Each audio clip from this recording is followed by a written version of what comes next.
Welcome back to Salon Management Congress Mumbai edition 2024. I hope you all had a refreshing lunch break and made the most of this opportunity to visit PBI show. We are now back to our learning sessions, and with some of the most influential names in this industry, we will get started with SMC Mumbai. Our next panel is on the salon vendor relationship. And to take this discussion forward, I would like to invite on stage Ms. Anuprita Choudhary, CEO, Juice Salons and Headrush. An engineer and management graduate by profession with 20 plus years of experience in operations and sales, expansion, HR and category management within the beauty and wellness industry, Anuprita has worked with brands such as VLCC, Kaya, Enrich, etc. in senior leadership positions, and she is now with Juice as its CEO. An expert in beauty services, dermo-cosmeceutical services, beauty retail across hair and skin and makeup. She has a proven track record of expanding markets and turning stores profitable. Thank you so much for joining us, Anuprita. Please have a seat.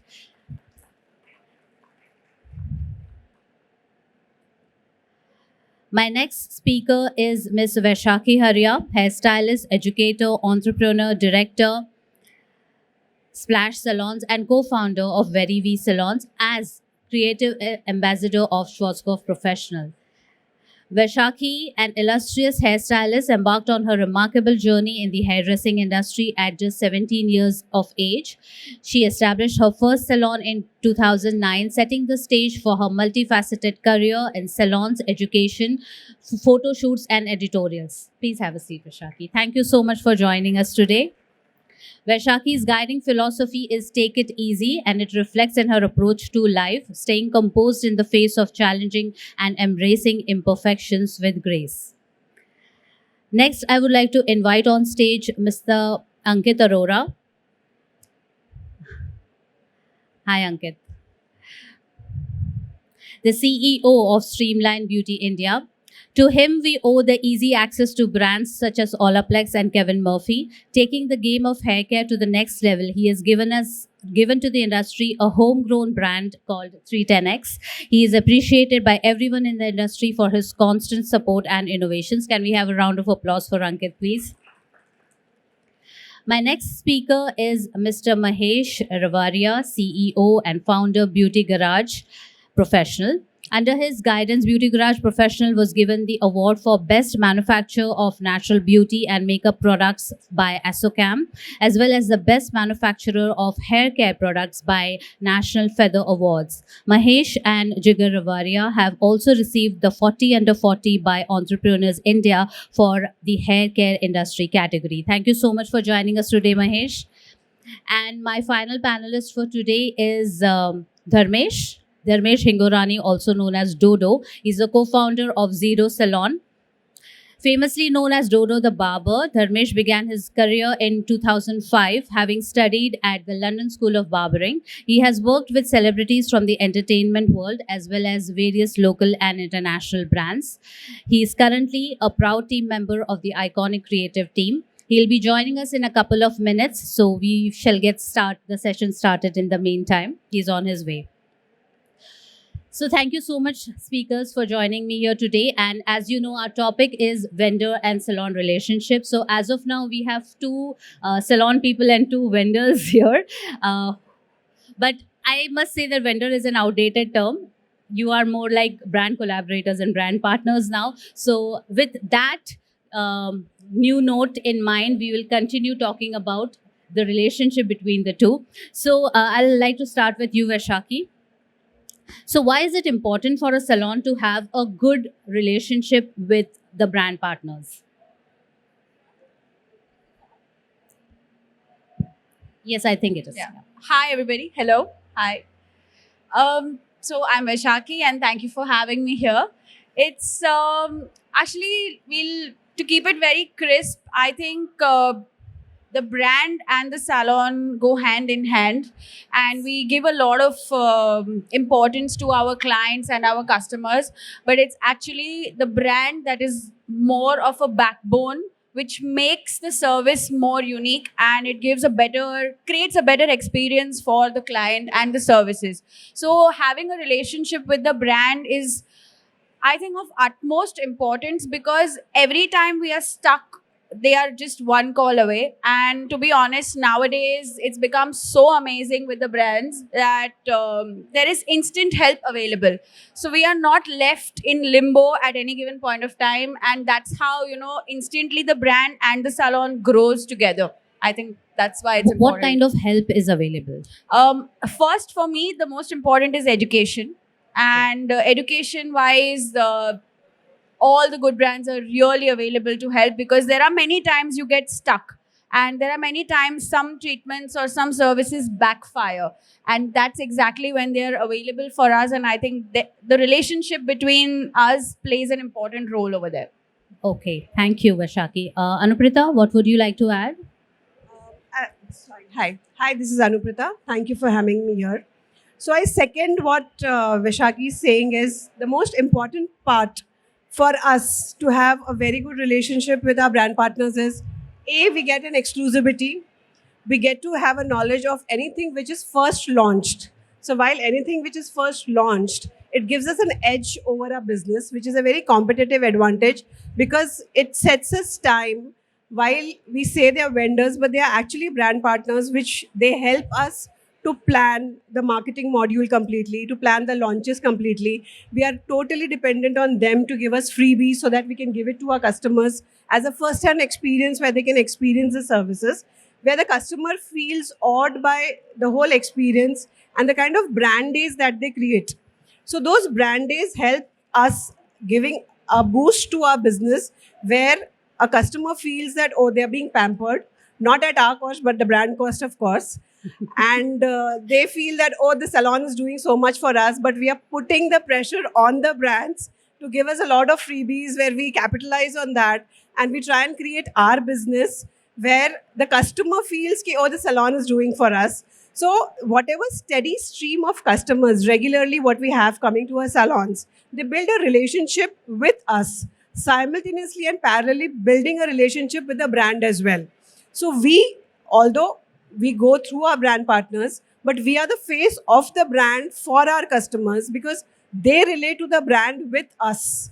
They would not know who the brand belongs to, or who the vendor is, or where the products are coming from, but they start building that relationship with us. So the moment our relationship with the brand partners is good, that helps us helping our customers create business for them. Right. Thank you, Anuprita. Aankith, why is it important for brands to have good relationship with salons? I think firstly, relationship is the base of doing any work together. So I think it's not only important, it's a prerequisite to be able to do anything in life. Because I think all of us live in the relationship quadrant first, and then we progress to, functional, commercial, and other discussions, or that tangent. And I think, as rightfully put by Vaishakhi and Anuprita, today there's those days have gone where you sign contracts. Where I know a lot of brands in the market where they say, we've signed a contract of these many lakhs, or we've signed a contract of these many crores with the salon chain, and only the contract is what will determine the business. And I tell them that I think those days are over. I think instead of signing contracts, sign something what you call brand partner promises. We are a brand, they are our partners, and then we both make a promise to each other. So I always call it brand partner promise instead of calling it a contract, where we say, okay, you know what, this is what we bring to the table. This is what we'll do for you. This is what we expect from you in return, because it has to be win-win. It has to be sustainable. It has to be realistic. And I think, when you have the right partners and vice versa, it automatically becomes realistic, which is why the relationship is where I would say the pillar of making it realistic. And then of course, when you have a great relation and a rapport with your customers, you'll end up doing more than what they expect, and they'll end up giving you more than what you've expected, which is where the fun begins. So, right. Mahesh, what would you like to add?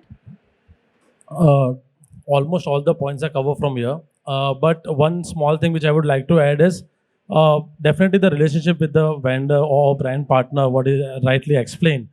right quality product is also parallelly important with the education. I think that makes more sense.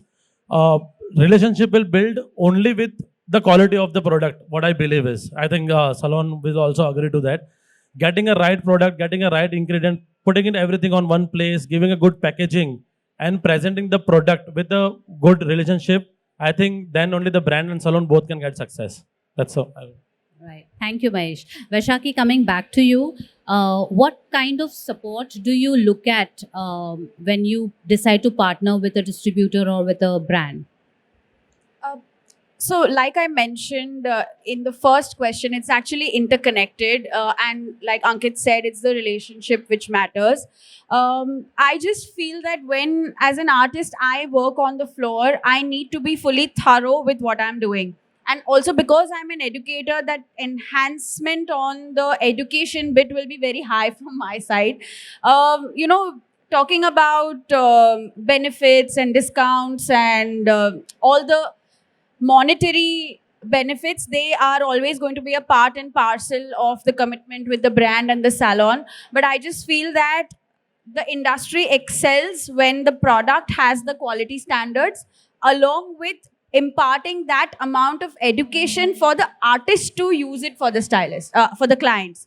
So that gap is something which needs to be bridged. And it's really good to see in the past few years that the support is great, because I feel that if the stylist knows what they're doing, automatically the product sells. So that's how I think interconnection is always going to be there. From your personal experience, has it ever happened that you gave up on a brand because you couldn't connect with the person? Honestly, not yet. So far, so good. I have not had any trouble so far. But yes, there can be times where it can be frustrating when you really need someone and it's not available. But it's okay. It's a two-way street. It's always a two-way street. So things can move around. It's not that bad. Okay. Anuprita, same question to you. What is it that you look for in a brand when you start a relationship or a partnership with them?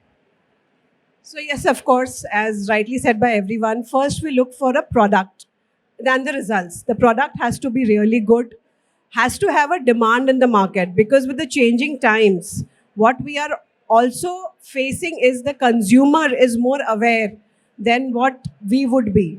So the percentage of that consumer awareness, because of the internet, because of everything, is rising. They ask you for a certain product much before it is launched in India.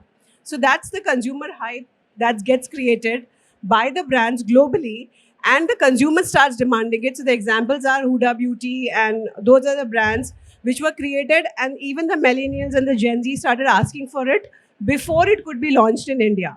So we get a buzz around it, ki, okay, this is what the consumer is demanding now. And when any product or any product partner comes to us, we start looking for those ingredients and those product demand which is already created a hype globally. Because with building consumer awareness, there is an ingredient demand which has gone to much more micro level and understanding in terms of what a consumer wants. So as salon owners or as brand partners, all of us have to be aware of what the changing trends are, and the trends are changing very fast. So the trends change every quarter. So we have to be very well versed with what's the ingredient, what's the demand in the market. And when any product or a brand comes up with it, we also want to lap it up, saying that, okay, we are the first one to launch that. So that's the kind of product we also keep looking for, and not get lost in the same ingredient or the same set of product with every brand partner wants to launch. Thank you, Anuprita.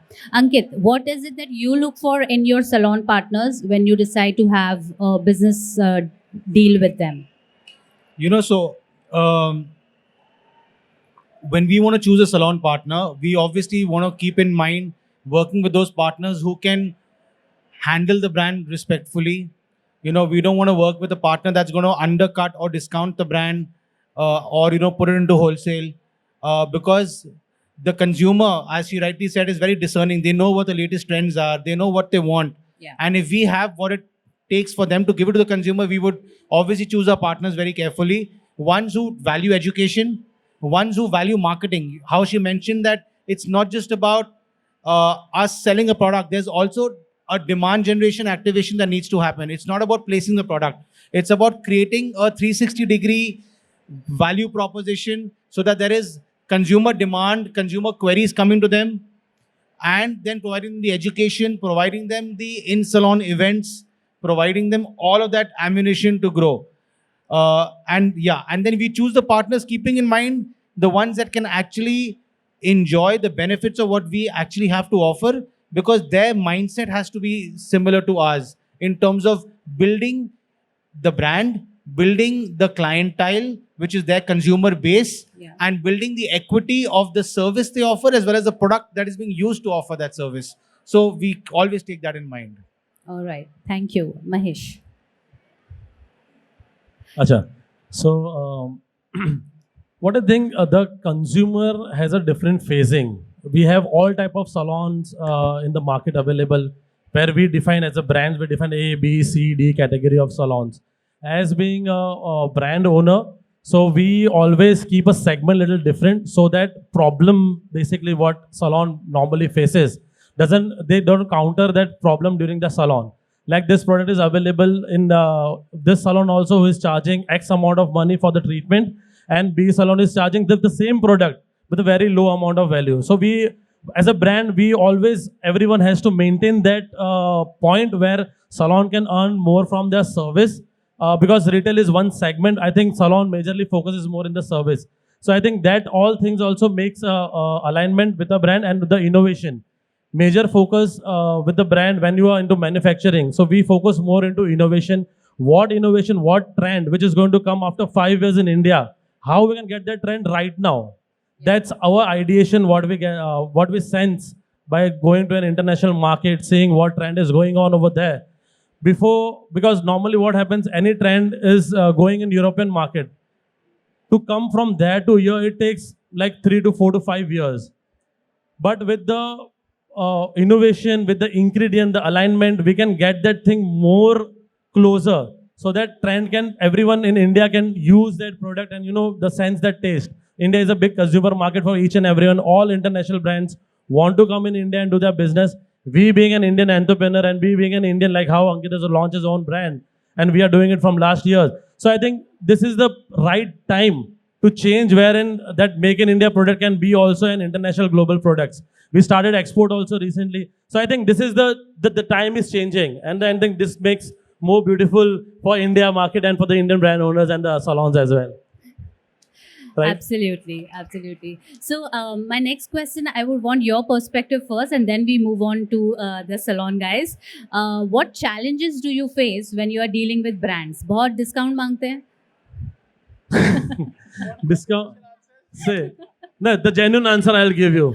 There are different, as I told you, there are different type of salons. Okay, so there are few salon owners who are stylish them by their own, like how Vaishakhi is running her own salon. Like other are also there. It's very easy for them to make the product understand for us, because already they have they have the education, the knowledge. When we cater the product or we explain the product, it's more easy.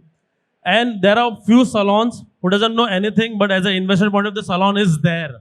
वहाँ पे discount का पंगा बहुत आता है. कितने में देगा, इतने में तो बनता है, इतने में तो मिलता है, क्या इतना कमा रहे हो, कहाँ रखोगे? All these things are there, but yeah, because it's a market, we have to cater everyone. No, sorry, I can't take the name. But yeah, everyone knows, I don't have to take anyone's name. But it's a part and parcel. It's win-win situation. We have to cater each and every category of the salon.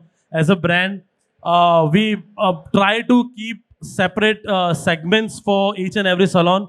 But the competition is also, I think, the time is not for the competition, it is more for the collaboration as a brand also, if I say. Because at the end of the day, brand perspective, एक जन दे रहा है 10, तुम दे रहे हो 20, वो 30, 40, at the end you are not earning anything, you are not making anything, you are just making your brand value degrade. It's not about money, it's about the brand value. Yeah. How to take the brand, the vision and mission has to be very strong. How we are going to cater the product, so that is, I think, that is the way any brand has to run. Because आके वापस जाना नहीं है. You see many brands coming in and going out. Yeah. Supply is not there. Once the salon has given 6 months, 8 months to that brand, understanding the product, giving the service to the client. Client is coming back again, and the brand is shut. That is, I think, the major problem what salon normally faces. So I think that has to be countered. Yes, Aankith. What is the biggest challenge? Mahesh was full emotional about the discussion.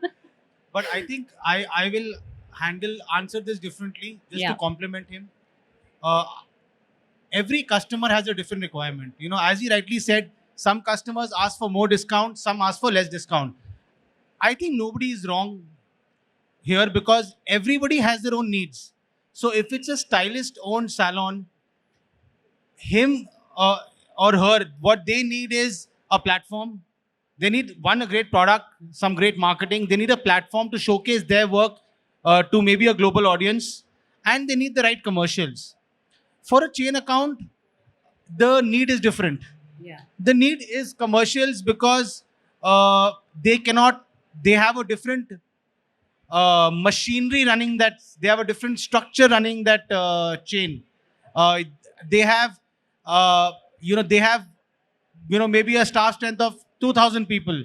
So I think it's not about high discount, low discount, more discount. Yes, everybody wants more discount, but when you give them a package that, okay, you're a standalone salon, this is my 360-degree offering for you.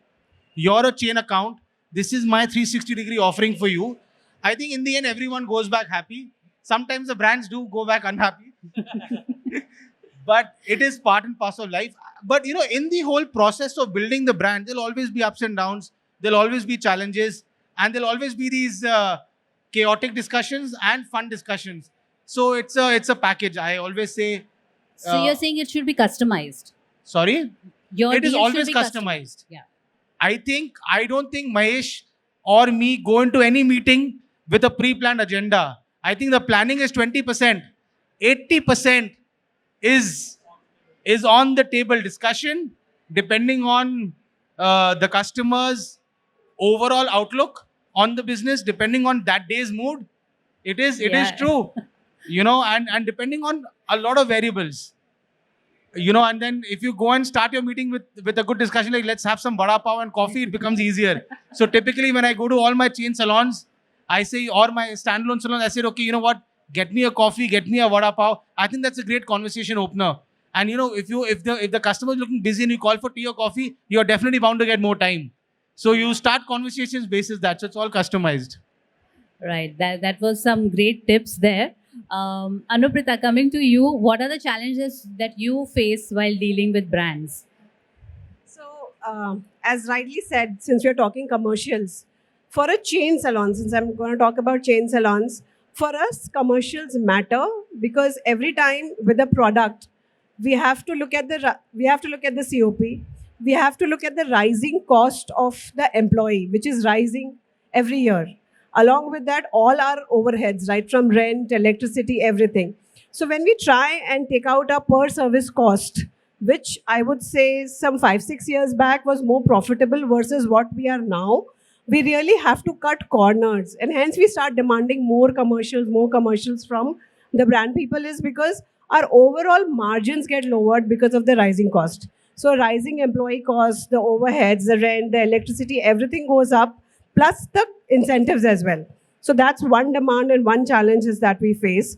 We also face a challenge where salons are, end of the day, very service oriented. Brand will always be product oriented.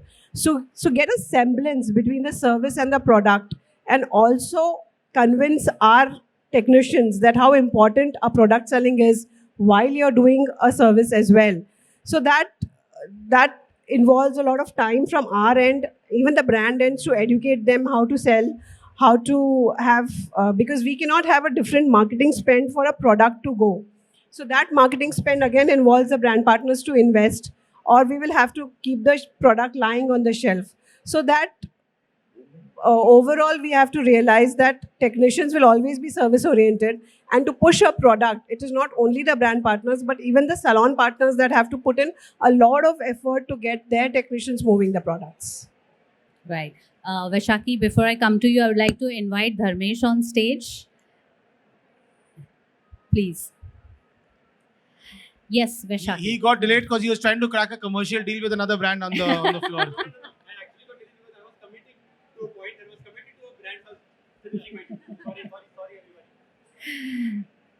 Okay. Yes, Vaishakhi. What are the challenges that you're facing with brands? I think I have a very different view over here. I think it's actually whenever anybody opens a salon, nobody considers the product as a cost, a quality product as a cost. Everybody wants fantastic interiors, big salons, big setups, number of stylists is massive. Nobody is understanding these days. It's not always, but everybody wants the infrastructure so big that eventually it's the product that suffers. I feel that I prefer charging more. I don't prefer on cutting down the service prices, because you pick the three best in the market, but charge enough so that your client understands what you're trying to do for them. But mostly salons get stuck in the fixed overhead so much that eventually it's the service price that's cut down. Then we come up with offers, then we come up with discounts, and then we go to our brands that you give us XYZ free, you give us this. But we don't realize that we have actually built on the wrong costs. Those costs are something that need to be covered. If I have 6 chairs, I don't need more than 3 to 4 stylists. But nowadays it's become very different as an approach, because everybody wants grandeur in infrastructure, but the speciality is left aside. So when you focus on the speciality, automatically the cost of the product really doesn't matter. So the vendor is happy, stylist is happy, and the client also doesn't have to compromise on the quality of the product. So that's what I believe. But of course, it can be different for everyone. Dharmesh, coming to you, what are the challenges that you're facing while dealing with brands? Well, there are a couple of problems. One that I generally highlight always with all the partners that I work with is when we use product on floor. That's something is why I always say is like, if I don't use it on my client will not know if it's good, bad, or it suits the client or no. And I'm kind of a person that I want you to experience the exact service that I'm giving you, all the products that I'm recommending you that you take home. I want you to feel that product onto your hair. At some points, I find that cost becomes a little difficult to handle because we don't get any discounts on those salon use products. On the other hand, even if I have to take it into my calculations of accounts, with the margins that keep coming onto our products, I end up have to selling about 3 to 4 products just to cover the cost of that product that I used on the salon floor. So from that point of view, I would just really love it if we can have more support for the products that we use on the salon floor. And if there can be some solution that we freely use it. Because sometimes what happens is, I want to sell, say, an Olaplex, but I am scared to use that on salon because it's really expensive. So I might use another product, but then tell the client, please buy the Olaplex, right? So that's where my challenge comes in, and I don't feel like doing it that way. All these years I've been bearing costs, and it's getting difficult. So that's one thing that I generally see. One other thing which I have always spoken to both these guys before in life is when products are being easily sold online. Now, as a consumer, he does not know about professional products till the time a salon person does not introduce them to the professional products. But the next time that person wants to buy it, he might not make a trip to my place. He will just go online and order it and get a free delivery or possibly get some discounts because you are some points accumulated on some website. That kind of gets us into a little tricky situation where I feel like we are doing all the hard work, getting all the people introduced to the brands, but eventually the money is being made by all those big companies like Amazons and blah, blah, blah, where they just end up taking all our clients away because they have that reach. We don't have that reach.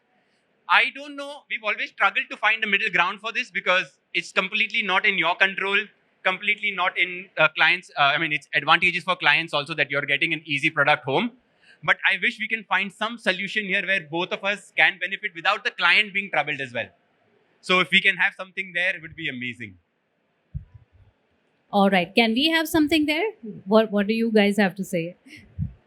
Is there a middle ground? I think, see, in this digital world, because everyone are on spending their most of the time on the phone, I think any brand, if they are going to salon also after the recommendation, maybe not to the stylist salon, but to a chain salon like other what chain salons are working, where that's not stylist oriented.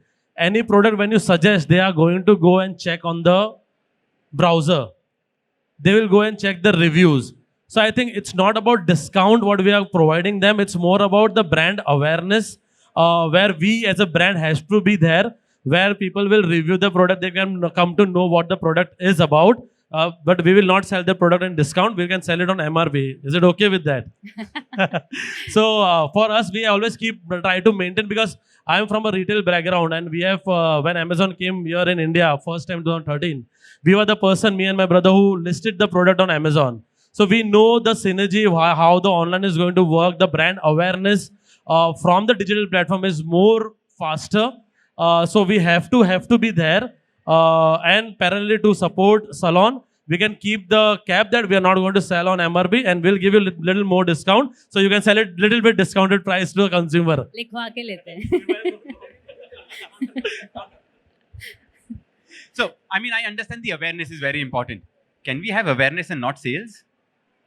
If awareness is your point, we can do as many advertisements, and then, as in the olden days, where we used to have people who would get awareness from magazines, right? And for the magazines, if they wanted to do something, there was this entire back page where you had given this as available in these salons.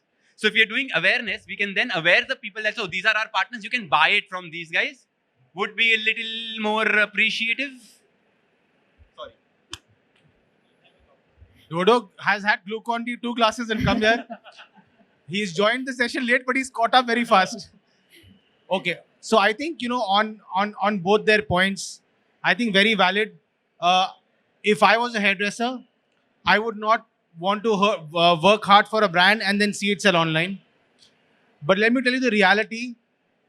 If there is a $100 sale happening or a $100 revenue of a brand, broadly 75 to 80% comes from the salon channel for a professional brand. 20% comes from the online channel. These are broad statistics, right? So, when you said, it made me smile when you said, can we have awareness and not sales? Believe you me, there is more awareness than sales, and that awareness is leading to that 80% contribution of the salon channel. And honestly, I think we are all here because we're all professional brands. None of us are direct-to-consumer brands, right? We're not selling a 349 rupee shampoo, for that matter, 199. We're all selling high-quality, functionally performing stuff. And I think we enjoy working with hairdressers and salons more than we enjoy working with the A, B, C, no names taken, with X, Y, Z retailers or online players or marketplaces.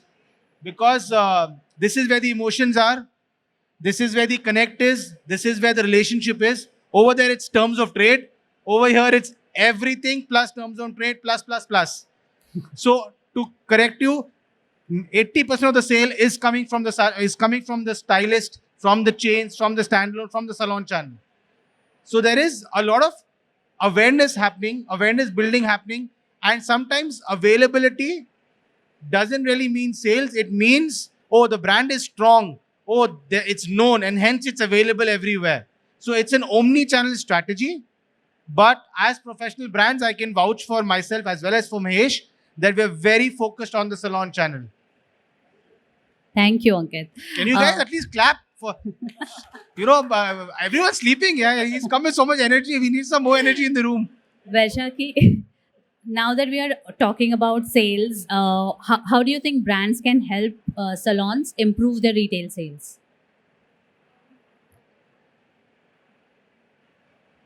All right.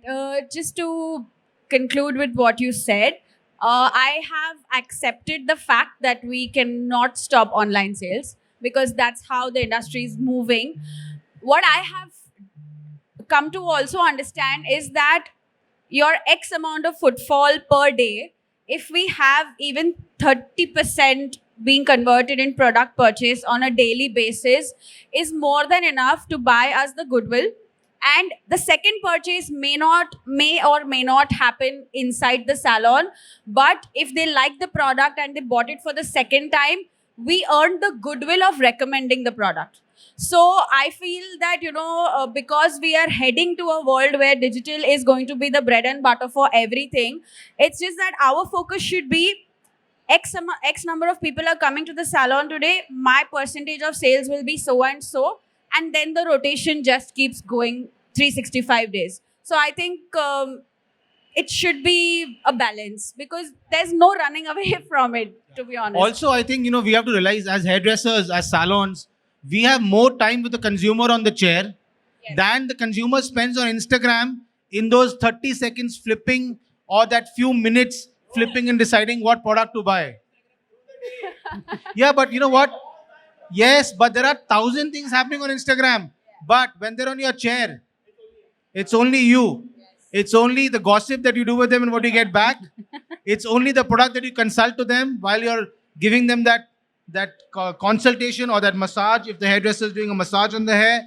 So, and if you also were to put the product like this in front of the customer, when this is the mirror station and that's the table and those are my shampoos lying off the service being done at the back, you already converted the customer pretty much 50% because the customer understands that the product is there because there's an intent to keep the product there. Now, let me tell you one more thing. I'm very happy that online is there. You know why? I think, and I'm talking because listen, understand, I came into this business from my Vela heritage, right? So I've been a professional salon guy.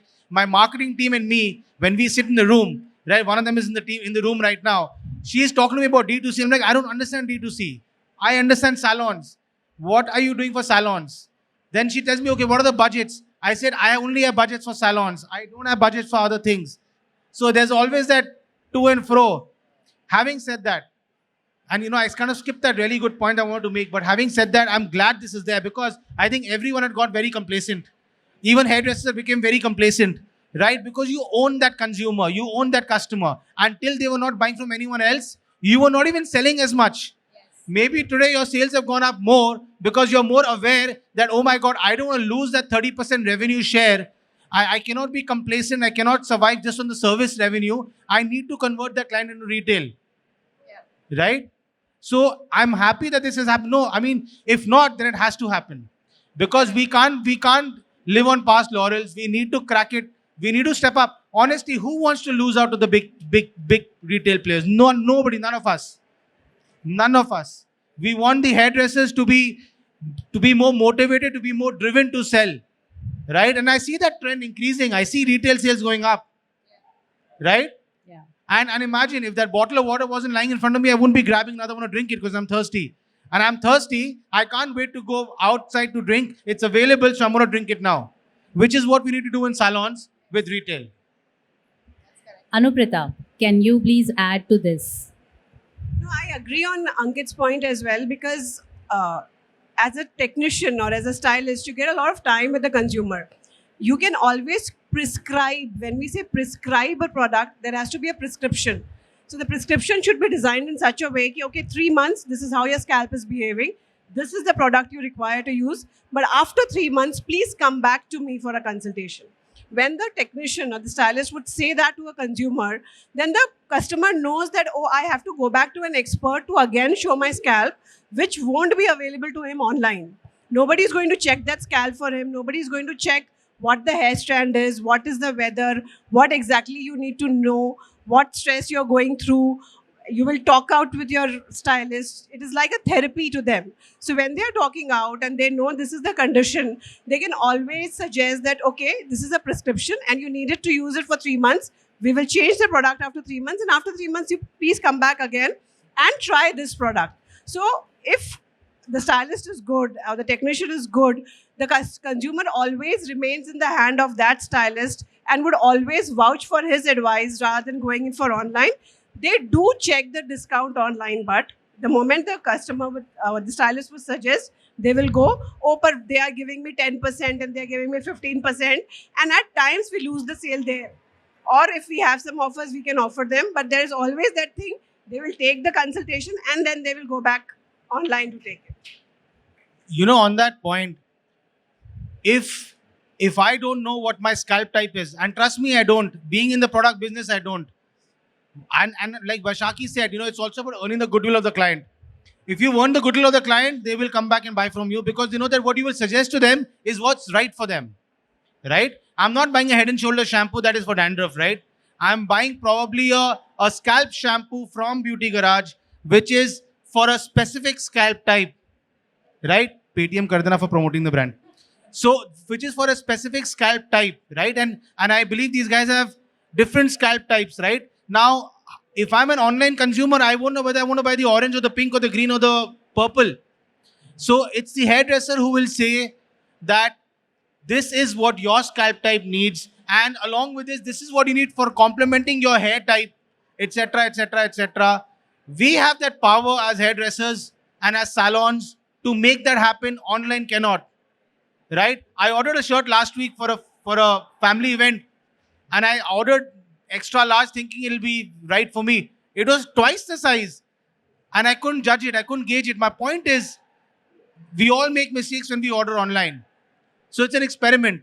With a salon, there is zero experiment because you guys are the ones who've done the experiment, done the due diligence, taken demos, killed us on feedback ruthlessly, and then say, now we're ready to sell the product. So I think nothing can happen without the hairdresser, right? And I'm safely assuming, how many people are opening salons here? How many salon owners do we have in the room right now? Right? How many salon owners do we have in the room right now? How many retailers do we have in the room right now? How many retailers? Only one retailer. Very good, ma'am. We will talk to you after this again. You want to add something? No, you answered that. Okay, coming to you, Dharmesh. A decade or so earlier, we had this trend of a single brand salon. Now that has drastically changed. So what works in favor of multi-brand? How does that work for you as a salon owner? Well, very frankly, I don't have a multi-store salon. I'm still a single salon. And No, multi-brand. single brand. Yeah. Oh, this is very interesting. Initially, in my career, I believed a single brand salon generally helps you out a lot more because the amount of sales you give them, the amount of incentives you get from them. And also when you're a single based salon, the single brand based salon, the brand provides you with a lot of amenities. Yeah. On the shorter run, that sounds very interesting. On the longer run though, what I realized was every brand does not have everything that I need or everything that my client needs. Sometimes, like we always know, even the brand owners know this, where we have 10 products, out of which 4 of are like hero products, 3 of us are like medium selling products, 1 of them is not selling. The same will happen to us also in our salon. We will not be able to sell all of it. There will be something sells really fast, something that sells medium, something that doesn't really sell. So by keeping one brand, you are exposing yourself more to having dead stocks and not being able to give a client whatever they really need in terms of if this brand does not have an XYZ thing. So for me, later on in my life, I realized I need to be multi-branded and make sure that my client gets everything. See, for me, my client is everything. Like as he said, right? Like we kill them when they give us demos. I can only kill you. I can't kill my client. Right? So that's where I come from, that we have to, like as we say, right? Client is God. But you have to also end up giving them what they want. Otherwise, they will find another alternative to get what they want. Hence, I eventually decided I'm going to be a multi-branded salon and be restrictive and keep the things that I require. Say, for example, an XYZ brand, I like moisture shampoo. And the XYZ brand, I like a daily cleansing shampoo. I have used both of them. I figure what my clients like the most, so I'll keep them exactly. Some of the brands don't like it, the fact that we don't keep their entire range. But it's a little difficult for us because we end up getting stuck with dead stocks because they're not really selling. So I prefer it to be a multi-branded. Also, we get to learn more. We get more trainings. This is very, very, very personal because every brand has a very different forte. Some people decide in styling training. Some people decide in chemical training. Some people decide in haircutting trainings. So depending on what the brand is, we get different kind of training. And I want to maximize the training that I get for myself and my teams. So I try to include as many as brands that come in for that purpose.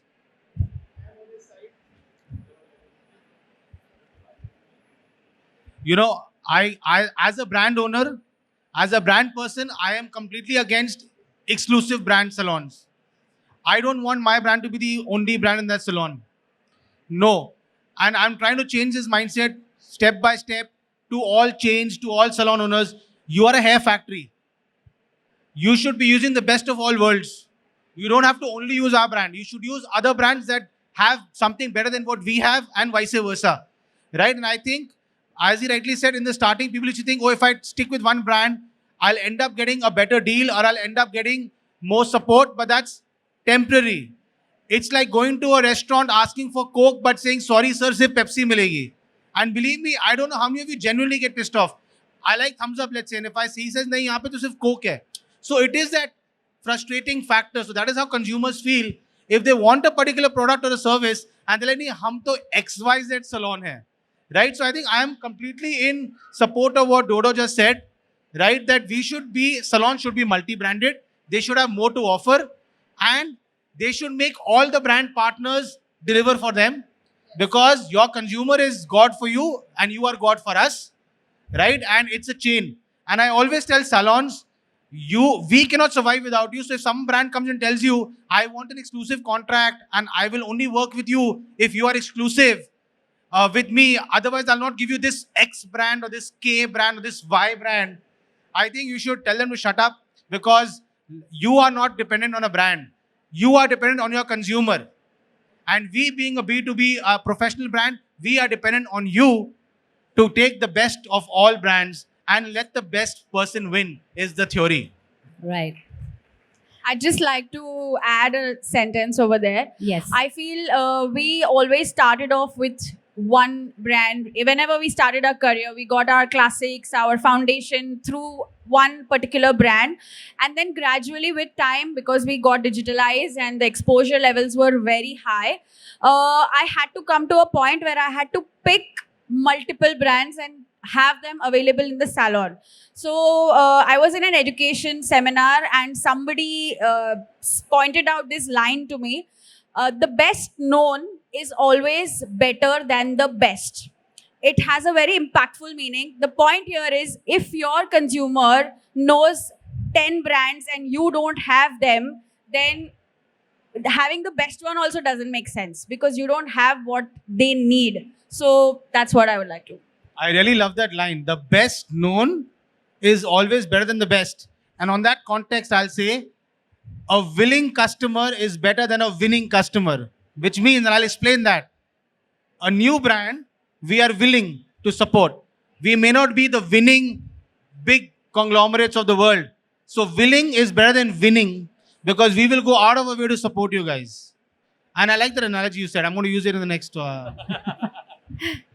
And their willingness is going to help us win.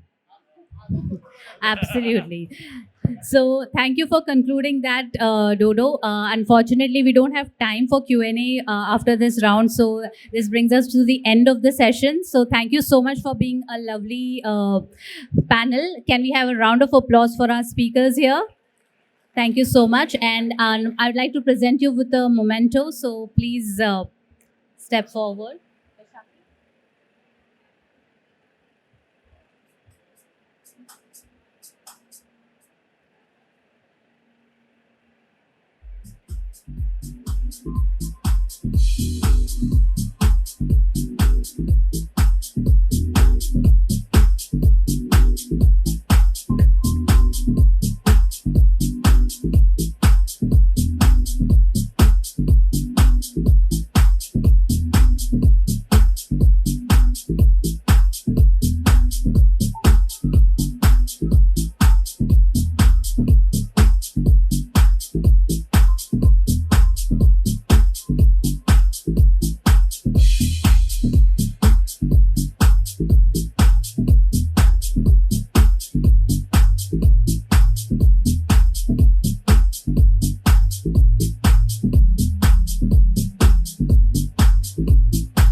Thank you, speakers. Can we have a round of applause for our lovely panel here?